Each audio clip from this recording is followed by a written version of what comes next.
नमस्कार, मैं नेहा शर्मा आपके साथ और आप देख रहे हैं जस्ट इंडिया। खबरों के प्रायोजक हैं रंज care showroom in Rohtak and Bahadurgarh. Showroom पर आएं, टेस्ट ड्राइव लें और गाड़ी बुक कराएं। Oscar super speciality hospital and trauma centre. Haryana के पूर्व खेल मंत्री संदीप सिंह पर यौन शोषण के आरोप लगाने वाली जूनियर महिला कोच ने संदीप सिंह के झंडा फहराने पर तीखी प्रतिक्रिया दी है। उन्होंने कहा है कि शांतिपूर्ण प्रदर्शन कर रही महिलाओं के साथ खुलेआम अभद्रता हो रही है। खुद तिरंगा फहरा रहे हैं। यह हैरानी ही है कि गैर जमानती धाराएं लगी होने के बाद भी मंत्री तिरंगा फहरा रहा है। जूनियर महिला कोच ने कहा कि जांच अभी चल रही है। पुलिस आरोपी मंत्री के खिलाफ धाराएं ऐड कर रही है। इसका सीधा मतलब है कि क्राइम तो हुआ है। इन लोगों ने तो सारे आईपीएस अंगूठा छाप बना दिए जिन्होंने धाराएं जोड़ी।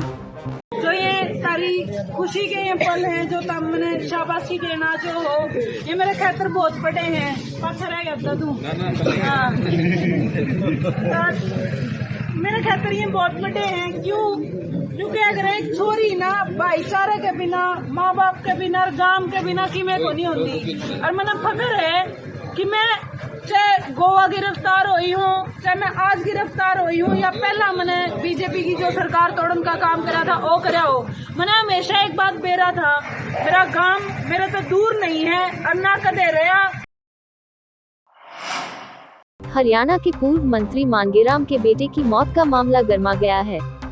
इनेलो प्रदेशाध्यक्ष नफे सिंह राठी ने एक बार फिर से सीबीआई जांच की मांग उठाई है और साथ ही बीजेपी नेताओं पर साजिश करने का आरोप लगाया। नफे सिंह राठी कोर्ट के आदेश पर जांच में शामिल होने के लिए बहादुरगढ़ सिटी थाना पहुंचे।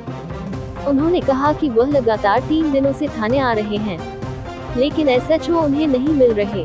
नफे सिंह राठी ने कहा कि जांच के लिए बनाई गई एसआईटी के सामने कुछ अहम बातें रखना चाहता हूं, क्योंकि जगदीश नंबरदार से उनका कभी मतभेद हुआ ही नहीं और न ही जमीन को लेकर कोई झगड़ा हुआ।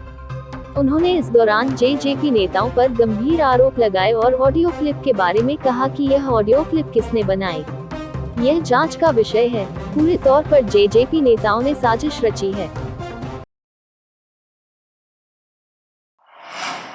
महम से निर्दलीय विधायक बलराज कुंडू ने नांगल चौधरी से जन जागृति यात्रा का बिगुल का आगाज कर दिया है। ये यात्रा पूरे हरियाणा से गुजरते हुए 26 फरवरी को चंडीगढ़ पहुंचेगी। दूसरे दिन की पदयात्रा नारनौल से महेंद्रगढ़ के लिए रवाना हुई।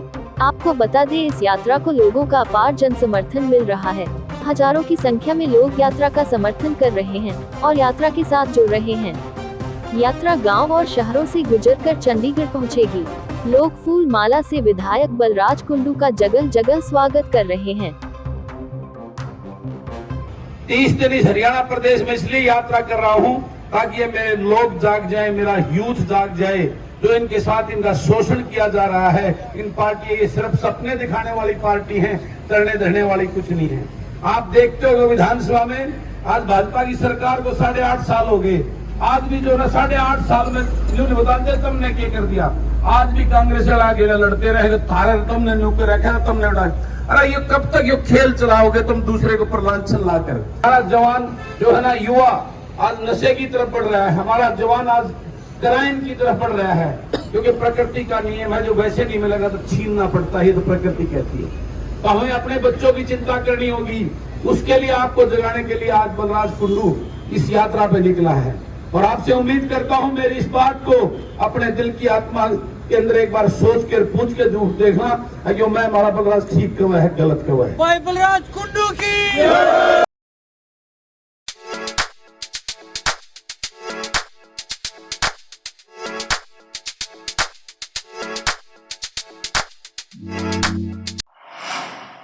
राम रहीम और उसकी मुख्य शिष्या हनीप्रीत ने देश को ड्रग फ्री करवाने की कस्में खाई हैं। राम रहीम ने गणतंत्र दिवस पर एक वीडियो जारी कर कहा कि हम कसम लेते हैं कि भारत देश को नशे से मुक्त जरूर करवाएंगे। राम रहीम ने अपने प्रेमियों को भी इस मुहिम में जुड़ने का आह्वान किया है, ताकि कोई भी इस देश को गंदा या डर्टी न कह सके। कि अपने इस भारत देश को पूरी तरह से नशे से मुक्त जरूर करवाएंगे, सहयोग देंगे और साथ में नशा मुक्त करवाएंगे, इसके लिए भी पूरा सहयोग देंगे। हम ये कसम लेते हुए आपको आह्वान करते हैं कि आप भी इस मुहिम में हमारे साथ जुड़ के इस देश को चमकाएं। आज पापा जी ने कसम खाई है, उसको मैं भी फॉलो करती हूँ। मैं भी उसको फॉलो करते हुए आज कसम खाती हूँ कि अपने भारत देश के लिए पापा जी के साथ ड्रग मुक्त करवाने में और स्वच्छ बनाने में अपने भारत को पापा जी का पूरा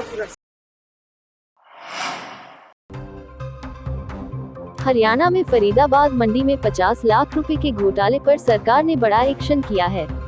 मुख्यमंत्री मनोहर लाल ने इस मामले में कार्रवाई करते हुए मार्केट कमेटी के सचिव ऋषि कुमार को सस्पेंड कर दिया है। फरीदाबाद से कांग्रेस के विधायक नीरज शर्मा ने पार्किंग के टेंडर में गड़बड़ी के आरोप लगाते हुए शिकायत की थी। कांग्रेस के विधायक नीरज शर्मा की शिकायत पर हरियाणा के कृषि मंत्री जेपी दलाल ने यह कार्रवाई की है। इसके साथ ही पूरे मामले की जांच भी बिठा दी है। भिवानी शहर में दर्दनाक घटना सामने आई। शहर की नई बस्ती के एक मकान में रह रहे सरकारी स्कूल के टीचर, उसकी पत्नी और बेटी की संदिग्ध हालात में मौत हो गई।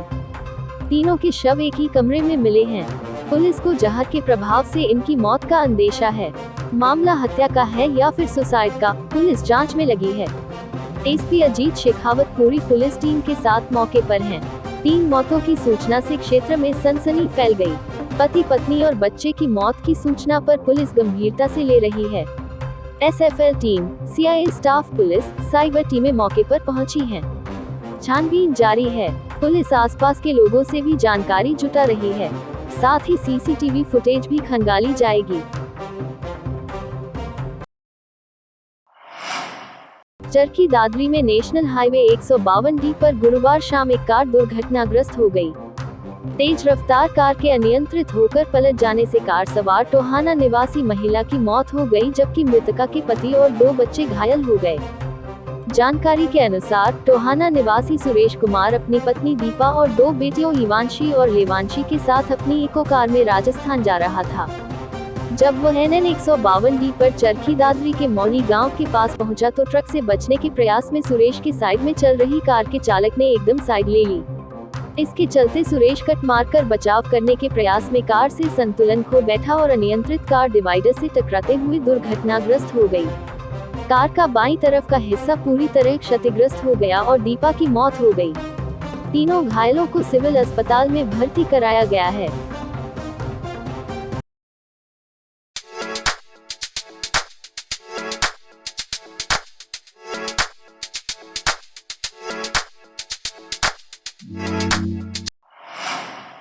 हरियाणा के हिसार में मिल गेट एरिया में 12वीं कक्षा में पढ़ने वाले छात्र पर 7 लड़कों ने हमला कर दिया। इस दौरान वहां से गुजर रहे छात्र के चाचा ने भतीजे को बचाने का प्रयास किया तो हमलावरों ने चाचा को ईंट व डंडों से पीटकर गंभीर रूप से घायल कर दिया। छात्र की करीब 1.5 साल पहले हमलावरों के साथ हल्की कहासुनी हो गई थी, जिसका बदला लेने के लिए छात्र को बहाने से घर से दूर बुलाया और हमला कर दिया। पुलिस को दिए बयान में प्रमोद ने बताया कि वह मिल गेट में नजदीक शिवनगर में रहता है। उसकी दूध की डेयरी है। वह दूध देने के लिए शिवनगर में ही ललित कन्फेक्शनरी के पास पहुंचा तो उसके भतीजा विनय के साथ 7 लड़के मारपीट कर रहे थे। जैसे ही भतीजा विनय को छुड़वाना चाहा तो हमलावरों ने उसके साथ भी मारपीट करने लग गए और सिर पर लाठी डंडों से हमला कर दिया, जिससे सिर पर व अन्य जगह पर चोटें आई।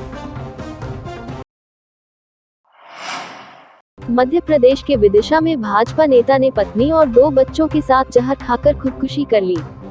वे अपने दोनों बेटों की लाइलाज बीमारी को लेकर परेशान थे। खुदकुशी से पहले उन्होंने फेसबुक पर मार्मिक पोस्ट भी डाली। दिल दहला देने वाली ये घटना विदिशा की है।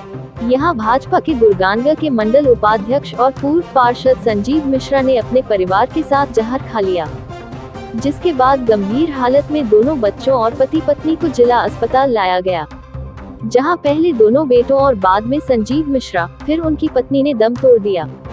बीजेपी नेता संजीव मिश्रा अपने घर पर परिवार के साथ थे। खुदकुशी से कुछ दिन पहले उन्होंने सोशल मीडिया पर पोस्ट डाली। उसमें लिखा, ईश्वर दुश्मन के बच्चों को भी ना दे यह बीमारी, मस्कुलर डिस्ट्रोफी DMD। फेसबुक में पोस्ट डाली। जैसे फेसबुक में पोस्ट कुछ लोगों को पता लगी तो जो लोगों ने TI साहब को बताया है दरवाज़ा तोड़वाया गया, उनको ला करके हॉस्पिटल यहाँ पर लेके आए, उनका इलाज भी यहाँ पर किया गया। लेकिन दुर्भाग्यपूर्ण रहा कि चारों में से अब जो है कोई भी जिंदा नहीं। फेस्टिवल चाहे कोई भी हो, ड्राई फ्रूट्स बिना अधूरा नजर आता है और सबसे बेहतर ड्राई फ्रूट रुद्राक्ष लोहिया एंटरप्राइजेस का ही नजर आता है। दिवाली पर देना हो गिफ्ट या कोई भी हो ओकेजन, हम हैं रुद्राक्ष लोहिया एंटरप्राइजेस। संपर्क करें शुभम गोयल 8685868656 या 8929222277। हैप्पी लोहिया 6885868655। नशीला लड्डू खिलाकर युवक ने नाबालिग को अगवा किया और फिर यूपी गुजरात ले जाकर 2.5 महीने तक उसके साथ सामूहिक बलात्कार किया। इस घिनौने काम में वही युवक अकेला नहीं था, बल्कि उसके 2 और सगे भाई भी साथ थे। पुलिस ने 2 आरोपी सगे भाइयों को गिरफ्तार कर लिया है। पुलिस के मुताबिक सिंहपुर थाना पुलिस ने नाबालिग को अगवा कर उसके साथ गैंगरेप करने के मामले में 2 सगे भाइयों को गिरफ्तार किया है, जबकि तीसरे भाई की तलाश अभी जारी है। खबरों में फिलहाल इतना ही। देखते रहिए जस्ट इंडिया। नमस्कार।